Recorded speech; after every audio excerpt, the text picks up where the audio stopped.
Well, if you're buying a house or buying a unit and you don't know that there's a special assessment, you're taking responsibility for payment of that special assessment. And sometimes that impacts whether or not you qualify for the mortgage that you thought you qualified for. You're listening to Realtor in Your Pocket podcast. Do you want a head start on buying, selling, or renting in Ottawa? You're in the right place. Every episode brings you great advice and insight that you can keep in your back pocket until you make your move. And now, here's your host, Nick Fundytus.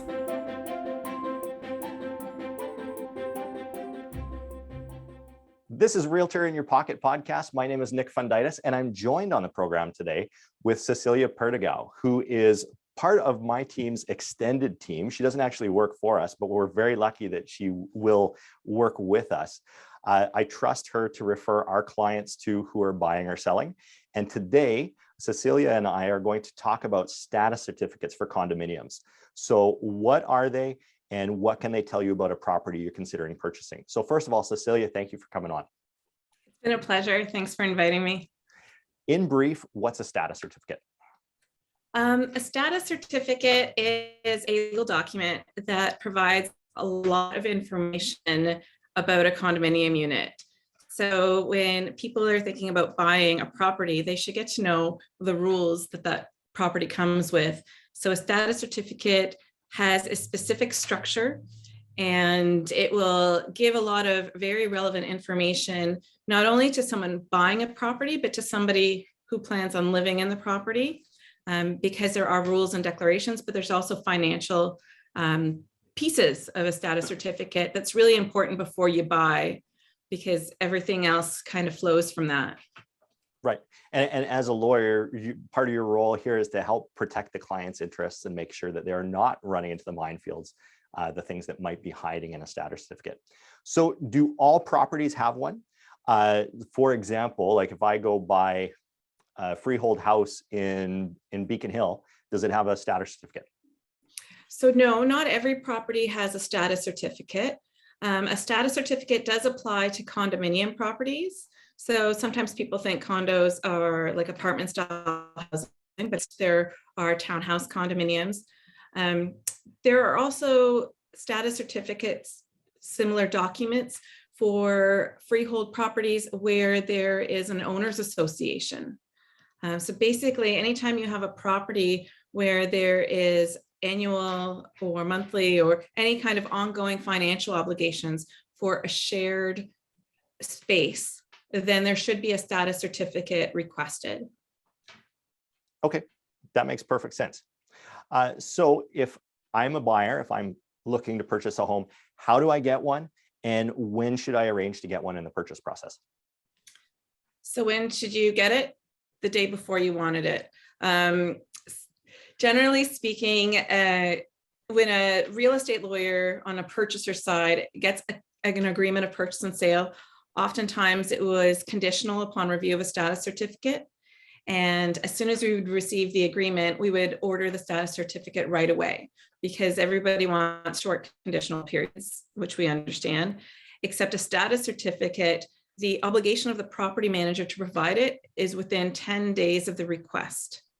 So they have up to 10 days to provide the status certificate even after the request. And it's not a short set of documents. So it's not something you can read in an hour. It's not even something that I would expect most people to read in a couple of hours. The parts that I will read, I can do quickly if I'm available at that time, as would any other lawyer give that answer. But there's a lot of it that we don't read that's still relevant to a purchaser. So they always want a buffer. Having said that, we are living through crazy days, and I understand that not every agreement has conditional periods that a lawyer would like to see. So at that point, I've had some clients actually order status certificates before they even put the offer in, because for the cost of $100 or sometimes $200 for a rush certificate, they can get that information in advance. I know that a lot of sellers, when they're selling their condos, are ordering a status certificate so they have it available upon request. The issue with that is that the status certificate is only valid for so many days. Okay. And if there's any follow-ups on it, apparently only the person that ordered the status certificate can rely on its accuracy. So, yeah, little tidbit. One of the things though is that when we see it's all clear, we're generally not in a big panic. If we see any issues, then you kind of know what you're walking into. So it at least gives some people some guidance. Hey, it's Nick Fundytus. Question, what's your favorite social media platform? Are you big on Instagram? Do you Reddit? No matter where you are, I'd love for you to find me there and connect. All you need to do is type @NickFundytus and follow, and let's you and I connect. I'd love to be able to provide you the right answers, the right resources, and the right content to help you make your next move. If you send me a question, I always answer back. So subscribe, and I'll see you there soon. Now, what specifically in a status certificate, what documents are in that bundle? I know that a status certificate is one document in the bundle, but when we're referring to that whole package, that might be 70, 80, 100 pages or more. What do we see in there? So the status certificate portion is about 6 pages long. Sometimes it's a couple pages longer or shorter.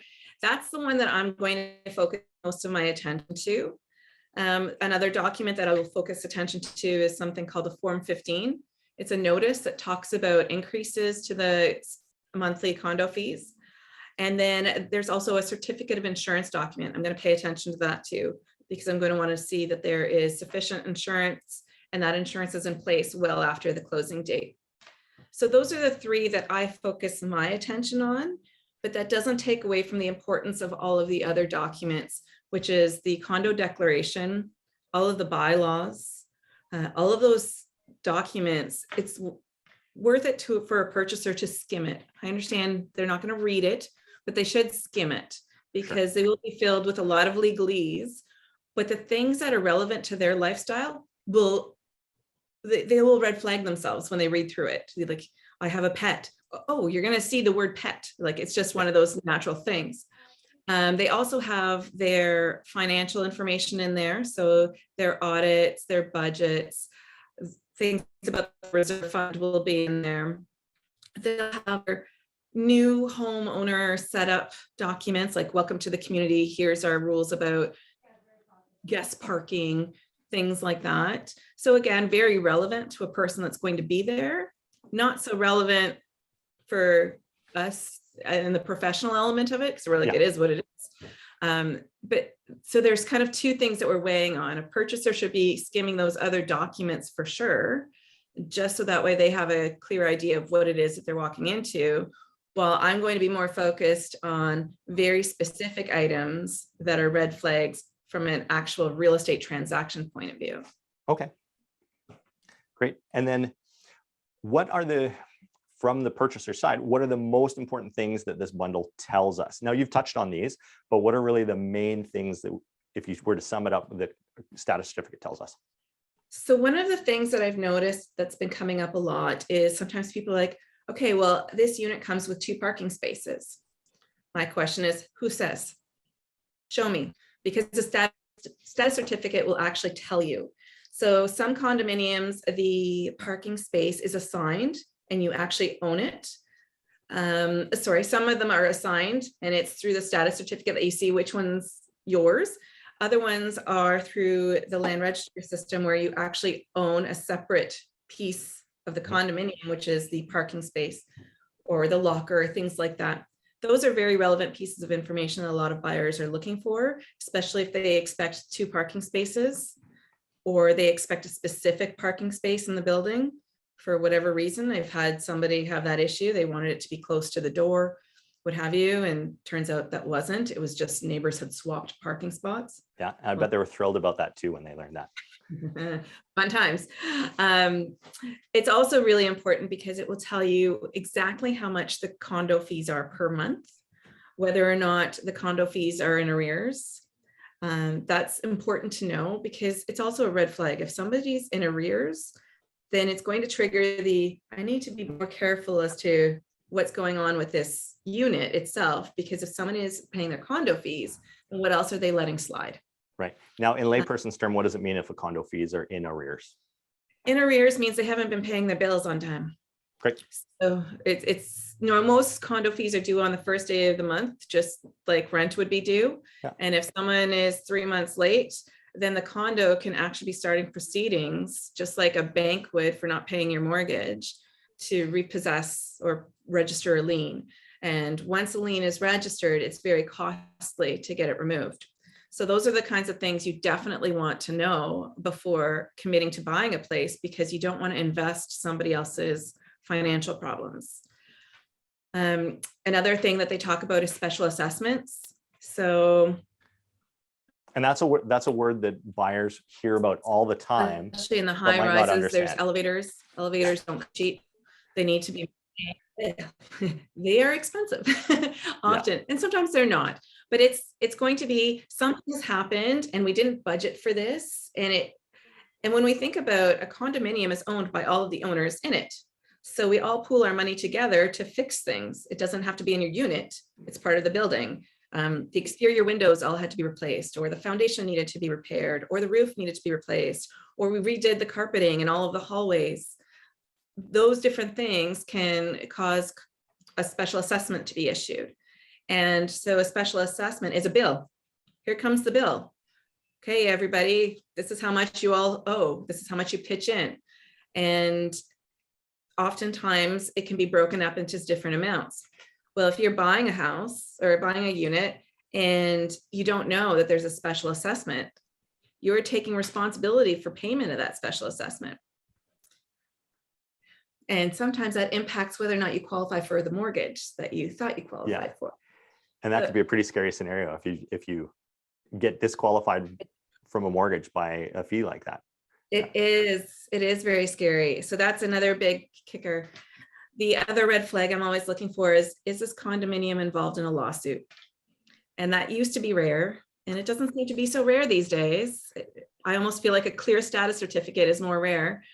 But if they're involved in a lawsuit, they're supposed to give as much details as they have about that lawsuit in the status certificate, so you can kind of determine your risk assessment. So a recent one I had, it actually was very specific. A condominium was being sued by a former property maintenance worker for $300,000 and some. The insurance company was managing the lawsuit. And of course they think they're going to win, but that doesn't determine whether or not there's going to be financial consequences to the condo owners. Because what if they lose? Who's going to cover the costs? Yeah. What if there's cost associations? Even what if they win? What are the costs for this lawsuit? Because anything that the insurance company doesn't cover, the money has to come from somewhere. So those kinds of things happen. More common lawsuits are slip and falls. So somebody slipped in the parking lot, sued the condo. How much is it? I don't know. That's normally the next question. Well, how much? I don't know. It's the status certificate. It says nothing. Call the property manager and start digging for as much information as you got. But they don't necessarily know either. Right. So that's where anyone that is approved for their mortgage, but the approval is pretty tight, chances are the lender is not going to accept any sort of additional risk. Okay. Now, if someone has enough resources that the lender's not like, yeah, no worries, you're far below the threshold, you can afford a special assessment or two, well, then that person has the luxury of deciding for themselves of what kind of risk they're willing to take. But you don't want to find yourself in the former category where the bank says, nope, you're not approved anymore, but you're locked into buying this property. Right. That's a heck of a spot to find yourself.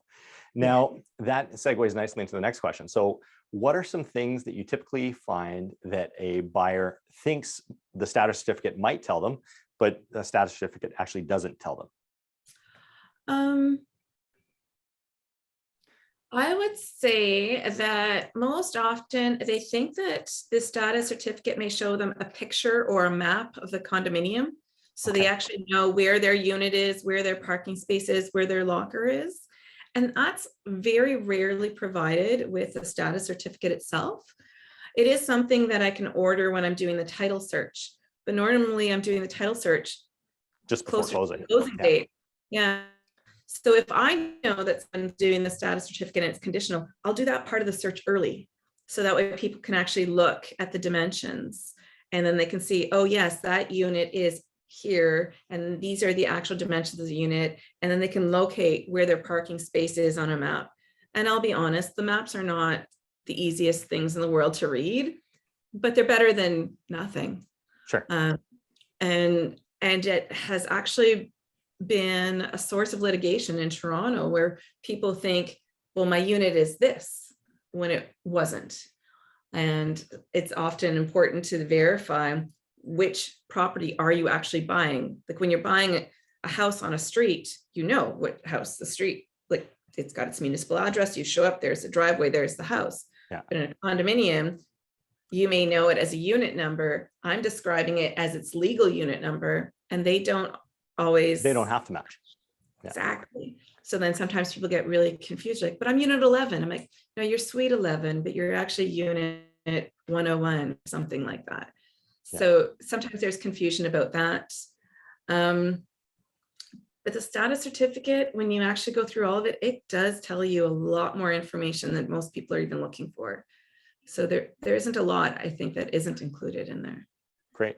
So we're not going to tell you if your neighbors are bad people, though. Like no, we still got to knock on the doors for that and just listen with that.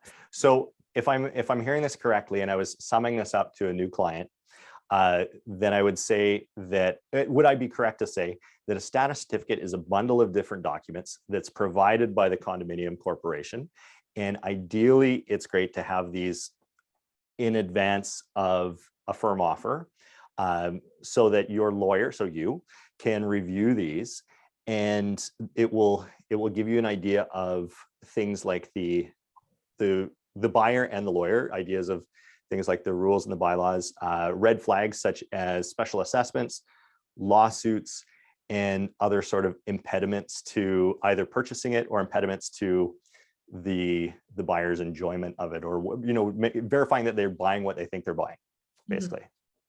That's actually a really good summary. Cool. That's good. 10 years. Whew, we finally got it. Yeah. Well, that's wonderful. Now, I would of course want people to come talk to you if they're going to buy a condominium. So where can people find you? Well, they can find me here at the office, but I'm on social media. Our office has its own page, although we don't respond to the messages through there. On that end, I would ask people just to use good old-fashioned Google, lapierrelaw.ca. There is a place to send us emails, and like most people these days, I don't seem to be too far from my phone. Okay. But we are available via telephone. If some people prefer that method, it's just more scheduled that way. Perfect. Because we're working remotely, and these conversations definitely need to be in a private setting. So I generally don't have telephone calls from home when a 12-year-old can walk in the background. But the email response rate is pretty good. I generally respond to any email inquiry the way I would expect somebody to respond to me, which is, please don't leave me hanging. Perfect. So. Great. Well, I'm always proud to refer you because I know that you do a fantastic job for our clients. So thank you very much for coming on today. Team effort. What is people first when it comes to real estate? After all, we're buying and selling properties, so is it really about people? People first just means that people are more important than properties. It means that at the heart of every move, there's a human story. And that's why my team and I have to be excellent for you every time you buy or sell a home. That's why we take so much time to educate all our clients on the market and on the process. That's why we are continually improving our processes, honing our negotiation skills so that you know you are getting Ottawa's best when you work with us. That's why we stay in touch year after year with our past clients, because I believe, and we believe as a team, that being a business in Ottawa means that we have an obligation to our community, to improve it, to serve it, and to connect the people who live in it. In an era where property sales are often prioritized over people, our team puts relationships first. One client at a time, one relationship at a time. That's people first real estate.